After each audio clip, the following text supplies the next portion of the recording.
కొడుకు ఉన్నాడు. ఆ కొడుకు కొత్తగూడెంలో ఉంటాడు. ఈ అబ్దుల్ రషీద్ మాత్రం వాళ్ళ తల్లిదండ్రులతో పాటు ఇక్కడనే దుమ్మపేట సెంటర్లోనే ఉంటుంది. ఈ అబ్దుల్ రషీద్ భార్య అయినటువంటి మొహమ్మద్ ఇస్రత్కి వాళ్ళ అత్తకి అంటే డబ్బుల విషయంలో తరచుగా గొడవలు జరుగుతూ ఉన్నాయి. ఈ ఇస్రత్ ఉద్దేశం ఏంటంటే ఈ కేటీపీఎస్లో రిటైర్ అయిపోయిన తర్వాత చాలా డబ్బులు ఇచ్చిన పెన్షన్ వస్తూ ఉంటుంది, మాకేం ఇవ్వడం లేదు అని చెప్పేసి ఒక అనుమానం ఆమెలో ఉంది. దానికి తగ్గట్టుగా ఇంట్లోనే ఒక గది ఉంది, ఆ గదిలో బీరువా ఉంది. ఆ గదిలోకి వీళ్ళకి ఈమెను ఎంటర్ కానిస్తలేదు వాళ్ళ అత్త. ఎప్పుడైనా కూడా ఒక గది తప్పించి మిగతా వాటిని యూజ్ చేసుకోండి అని ఇట్లా చెప్తా ఉంది. కానీ దానిలో ఎన్నడూ కూడా తనకున్నటువంటి నగల గురించి కానీ డబ్బుల గురించి కానీ ఎప్పుడు ఎటువంటి విషయం చెప్పలేదు, ప్రస్తావించలేదు.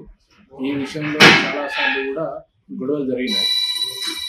ఈమె ప్రాపర్ ఎక్కడంటే బచ్చన్నపేట మండలం, Warangal district, present Jangaon district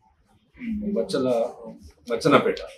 వాళ్ళ ఫాదర్ పేరు మొహమ్మద్ ఉస్మాన్, కూడల వల్ల ఫాదర్ పేరు మొహమ్మద్ ఉస్మాన్. ఇతను అక్కడనే ఆ బచ్చన్నపేటలోనే ఉంటాడు. చరిత్ర సృష్టించినోడు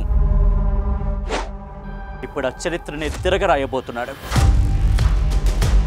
అబద్ధాల గోడల్ని బద్దలు కొట్టి నిజాలను రాగా మీ ముందుంచబోతున్నాడు. నిజమైన వార్తల కోసం వెంటనే డౌన్లోడ్ చేసుకోండి రా యాప్ని.